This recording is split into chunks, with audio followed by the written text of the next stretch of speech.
bisa tandanya. Jadi kita bypass, kita pakai jarum.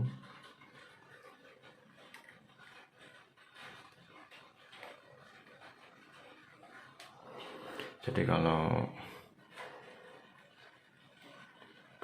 modulnya itu nggak rusak, otomatis nanti pemantik dia nyala. Nah, jadi kalau kita bypass kayak gini, ini lampu nyala, tapi pemantiknya dia nggak nyala.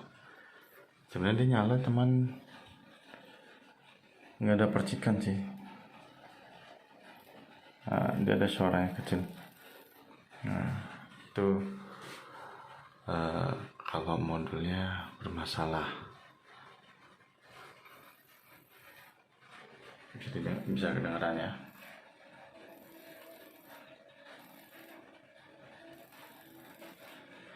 Nah, jadi suaranya kecil, berarti dia ada masalah sama modulnya. Oke.